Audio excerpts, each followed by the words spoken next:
Yeah. This is a Gimme 5 show with Jay Walker and Tiffany. Yeah. You gon' have to give me 5 fingers on it right now. Wait until they see the strength and hear the win. It's Black College Live, I'ma need 5 on it. If they put overtime on it, lights out.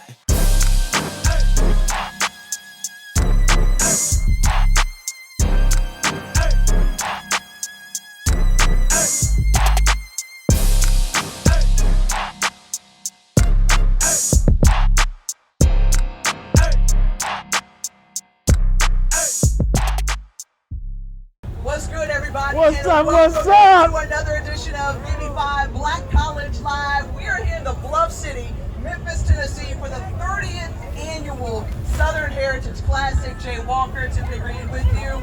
We are so delighted to be here, and thank you to everyone watching on Facebook Live. This is what it's all about. This is Black College Live. You got the Q's barking in the back. I see Deltas, I see Zetas, Sigmas, AKA. We got the barbecue grill going on. This is what we do it. But right now, for this week, all eyes of the HBCU landscape are here in Memphis, Tennessee, the Southern Heritage Classic, one of the best classics in the country. And we'll get a chance to preview and talk a little bit more about Tennessee State taking on Jackson State. But first, let's jump into some headlines just around Black college football. When you're looking at the classics this weekend, this isn't the only one. The Chicago Football Classic, it's 22nd running of it. It's Hampton versus Howard. It's Howard. It's Howard. It doesn't matter who they play. There's only one HU, Tiffany. I told you about that.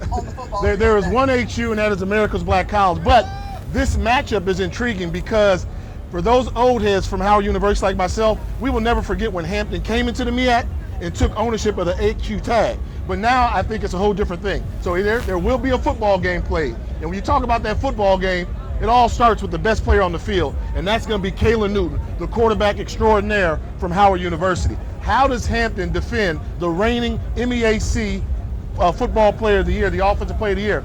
I don't know, but Hampton's got some weapons, and you just get the feeling that Hampton is going to play up to Howard University and try and knock them off. We talk about the gridiron, but also let's go back to the academic piece too.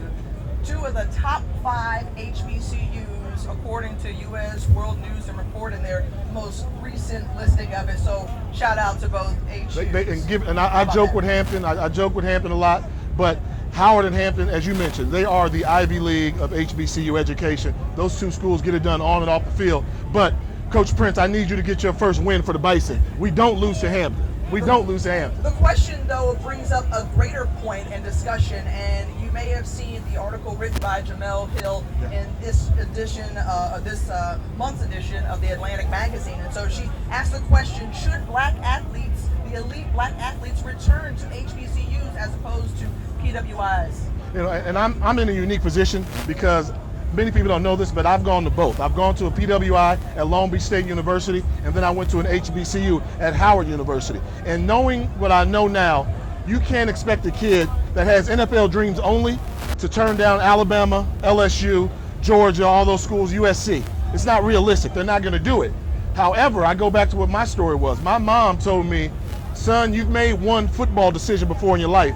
I need you to make a lifetime decision. And my lifetime decision was to go to Howard University. And all that being said, I went to Howard because it gave me an opportunity to play football at a high academic level. And at the end of the day, I still made it to the National Football League. So you can't knock a kid for making a pure football decision, but as they were wiser, they would make lifetime decisions. And lastly, and I think you make great points, but I want to move on quickly to the Star Watch because we've got Coach Rod Reed on the other side from Tennessee State University, so you want to make sure you stay tuned with us. But the Star Watch for this week comes out of the University of Arkansas, Pine Bluff, and Keyshawn Williams, who returns from a season-ending injury a year ago. Fantastic. And one of the most improved teams in the conference has been Arkansas Pine Bluff. If you don't believe me, ask Alabama A&M. They got busy running that rock. Keyshawn Williams is that dude. He's one of those guys that he could be a game changer. If they can find creative ways to keep him involved in that rushing attack, look for Pine Bluff behind their star, Keyshawn Williams, to have an opportunity to put some teams on upset notice in the SWAC. He had a career-high performance against the Bulldogs last week, so we'll check out what he'll do for the remainder of the season. Well, look, we've got the TSU cheerleaders, the dancers, the band, everybody. Look, Big Blue. They call him Big Blue? Big Blue is in the house. Yeah, come back with us to Gimme 5 Stick and Stay with Tiffany and Jay. They'll be right back after these messages.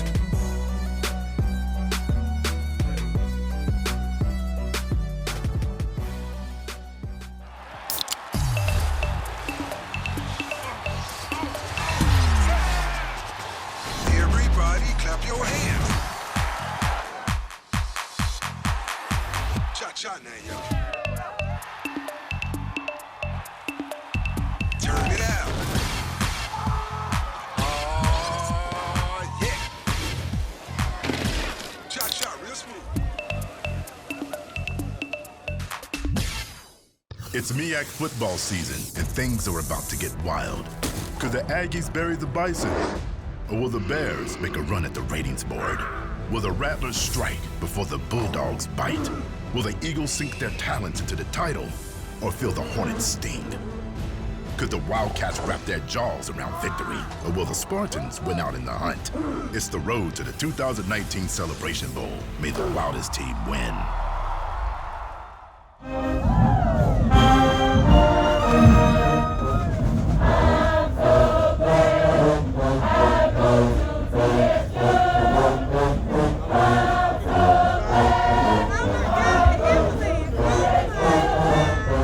Man, joining me on the set now, head football coach of Tennessee State University.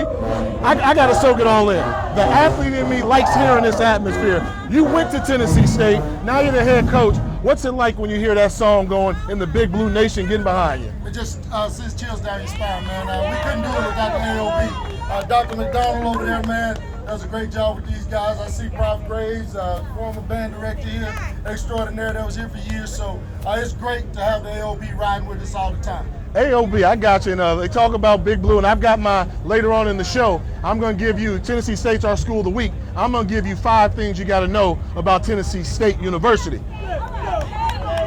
But that being said, there's a football game that's got to be played here, Coach. Y'all got to play football. What does it mean for Tennessee State to beat Jackson State University? I mean, that's why all these people are standing here today. It's a rivalry game.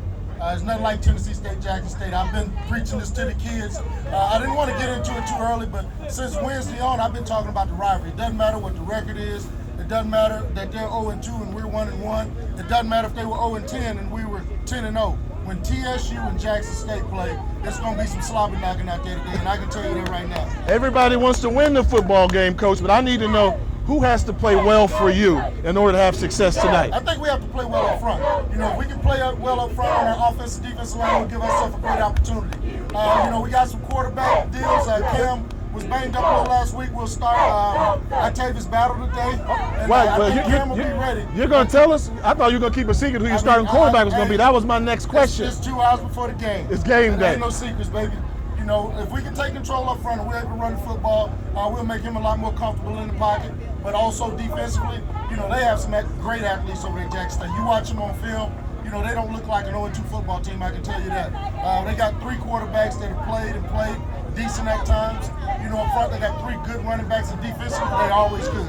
So we got to be prepared. We got to have our A game today. Now, I have seen you evolve. Right, when you first got the job at Tennessee State, you were a defensive coordinator. Every defensive coordinator plays it close to the chest, want to run the ball all day, protect the football. You guys are throwing over 300 yards a game now. Are you Air Reed right now? No, Is that what I'm seeing? We're just take what the defense gives you. You know, if they try to stack 8 in the box, we feel like we have some guys out on the outside that can be really effective. Chris Rowland, Steve Newbold, and guys like that. You know, and if they get guys out of the box to try to stack them, you know, then we'll run the football. So the big thing is just take what the defense gives you, not try to be too greedy, and work the football. You know, if it's there, take it. If it's not, you know, play the next play.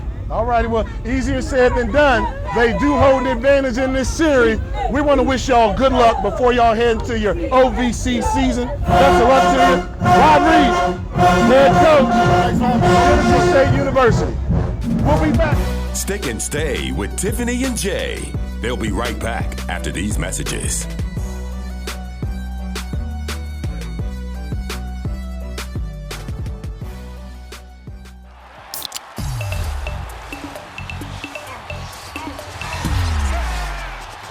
Everybody clap your hands. Cha-cha now, y'all.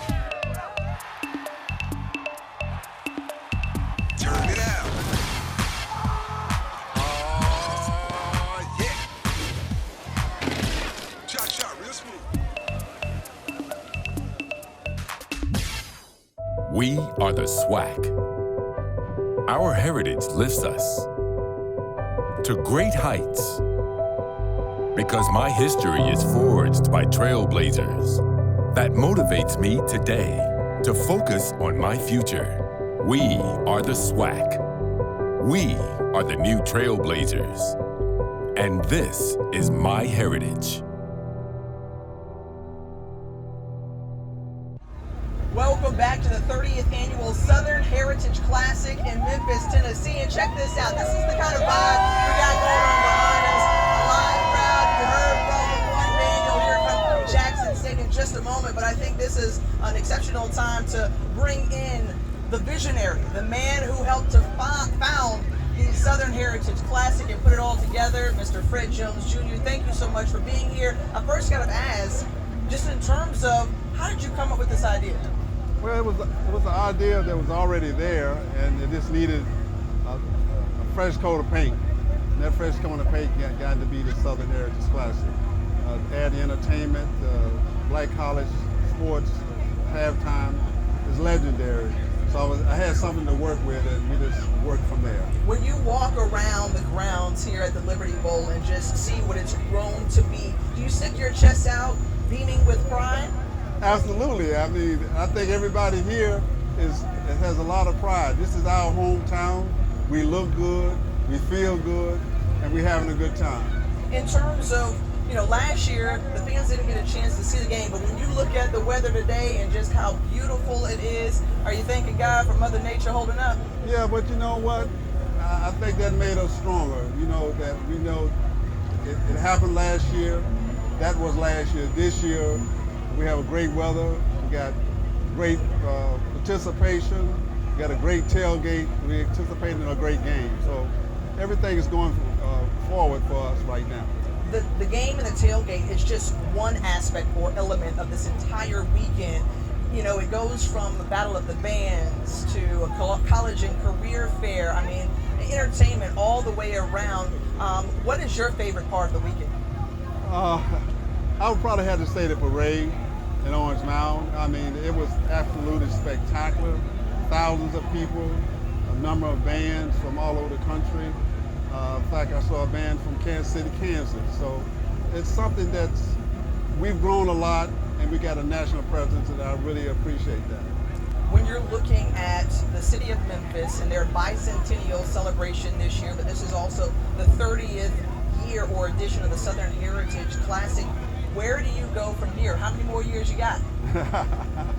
Well, I have two of my grandsons here with me, and my son who could take over right now. So we'll have a conversation about this really in earnest, but I'm having fun now. I'm really appreciative for the support that we've gotten, and so we just looking forward to enjoying this day, and we'll figure out what happens in the future. Do you have a prediction of who will win today? The Tigers always win. Safe bet for sure. The Jackson State Tigers and the Tennessee State Tigers will duke it out on the field in just a little bit. Come back with us. Give me 5 Black College Live. Stick and stay with Tiffany and Jay. They'll be right back after these messages.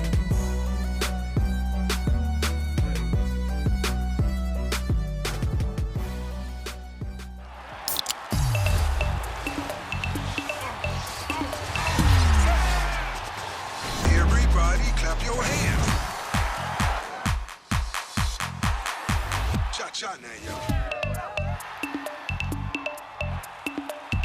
Turn it out. Oh, yeah. Cha-cha, real smooth. This December 21st, the best in HBCU football will collide in Atlanta at the Celebration Bowl. MEAC versus SWAC. Champion versus champion. Only one team will rise above the rest and claim the coveted Celebration Bowl trophy. Come join the celebration at Mercedes-Benz Stadium this December. For more information, visit thecelebrationbowl.com. Welcome back to Gimme 5 Black College Live. Thank you everyone for following us and watching on Facebook Live. Jay Walker, Tiffany Green here with you. Jay,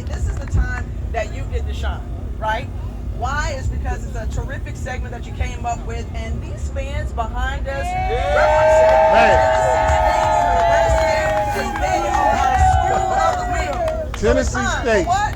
Give me 5. Presented by Pepsi, like always.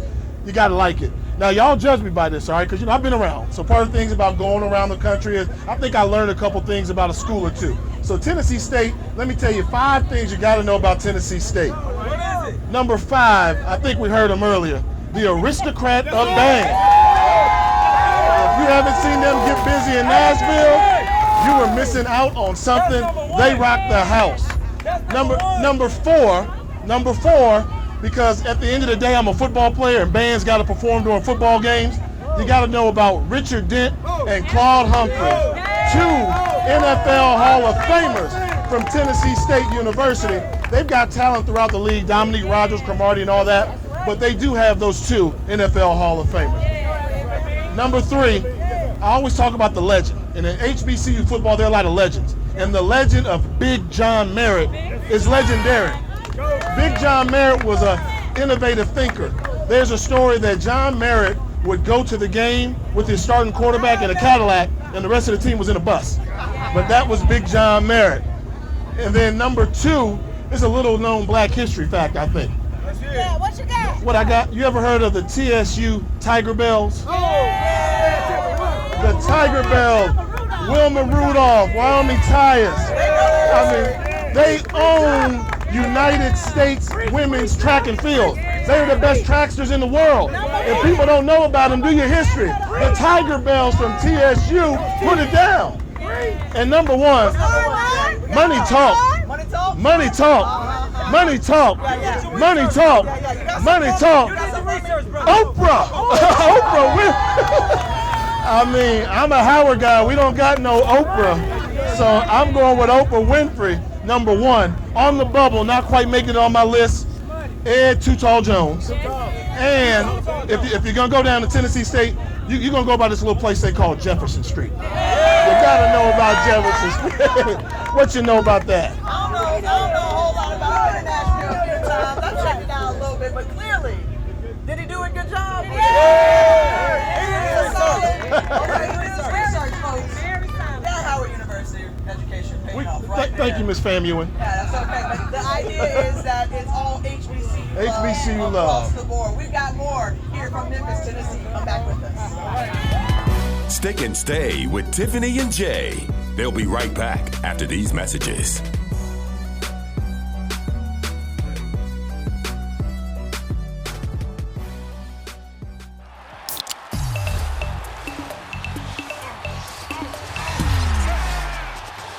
Everybody clap your hands. Cha-cha now, y'all. Turn it out. Oh, yeah. Cha-cha, real smooth. This December 21st, the best in HBCU football will collide in Atlanta at the Celebration Bowl. MEAC versus SWAC. Champion versus champion. Only one team will rise above the rest and claim the coveted Celebration Bowl trophy. Come join the celebration at Mercedes-Benz Stadium this December. For more information, visit thecelebrationbowl.com. See, that's how you get welcome back to a show.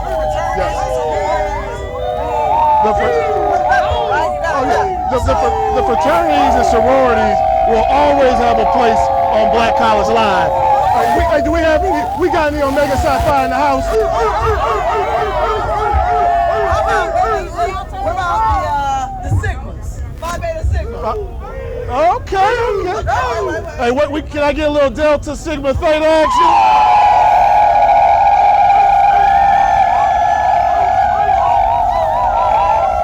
What you got? What you got? What you got? All right, so just because you know I'm partial, I'm actually gonna switch it up and do the men of Kappa Alpha Psi. Yo, baby! Oh, we got Kappa. All right, how about this? Since I'm a Howard man and we love them all, we got anybody from Alpha, Kappa, Alpha, Ski Wees in the house? Alpha, Kappa, Alpha, sorority. You gotta draw that thing out a little and all that. Like we said, Hey, HBCU, Black College Live, fraternity, sororities, y'all are always welcome to come kick it with us, all right? We appreciate you being here, but obviously we're here to talk some football, right? Let's talk some football. We got to talk about the game. At hand, right? Tennessee State taking on Jackson State. Jay, your breakdown of the matchup. This matchup, when you look at the matchup, it's like, why is Jackson State even coming? I mean, I'm talking Tennessee State has owned them for the past, out of the past 15 games, like Jackson State's won like 4 of them. But, here's the but. Jackson State is here for a reason. They're here for a reason, and I'm gonna tell you, they may have the nastiest defense in all of Black college football. Give me defense, you got a chance at winning. Their linebacker, Keontae Hampton, is the best defensive player in the SWAC. I don't think Tennessee State has seen a player of his caliber. Tennessee State, on the other hand, they're hurt at quarterback. And you show me a team that doesn't have a good quarterback, I'll show you a team that's destined to lose. So if I had to pick, and I'm not calling this game, so you know what, I'm gonna pick it. Jackson State will beat Tennessee State today. However, Never heard before here on Black College Live, but you know what, Jay, we're supposed to stay impartial. We're supposed to stay impartial. We had a chance to call the games oftentimes. So there's a grill master, a man Coach who Chef. is well versed in both the MEAC and the SWAC. Coach Chef. Coach Chef, come on. For Coach Jay Martin, because you know what, he has been grilling it up, and I'm waiting for some ribs, some sausage. Oh yeah, and he brought the food this time around. Thank you. Some baby backs. Coach Chef. Oh yeah, okay. So we use your expertise. You are a defensive coordinator in the MEAC as well as in the SWAC. Been all over the place. That being said, now I got to give everybody a little history lesson. Your first week, you did your job. You went out there and said, I'm going to pick the better team, and you picked Bethune-Cookman to beat Jackson State, and they did. Week 2, you got a little home cooking. See, you don't realize I'm a professional. So you decided to be non-professional and go with your heart and your alma mater, and you picked Tuskegee, and they lost. I did. So that being said, you learn this is a business. Absolutely. Get your feelings out of it. Who is going to win this game? Big Blue!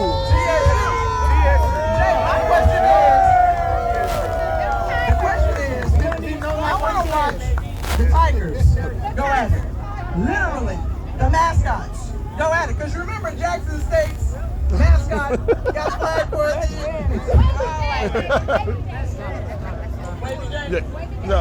We're not going to that wavy conversation. They trying to set you up. Don't fall for that shit. Yeah, I know them folks. So that's what Jay is interested in, right? Because you have 3 games going on. Right? So you have the football game, obviously the game at halftime, the battle of the bands. Are you gonna wrap this up so I get to these ribs, please? And, I'm hungry. The aristocratic bands. Okay. And then the Tigers. You're trying to do too much right now. I hope that you have fun with us because we're enjoying ourselves here from the Bluff City. We thank you so much for tuning in to another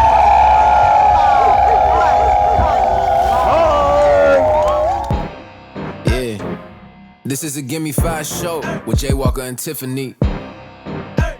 Yeah. You gon' have to give me 5 fingers on it right now. Wait until they see the strength and hear the win. It's Black College Live, I'ma need 5 on it. If they put overtime on it, lights out.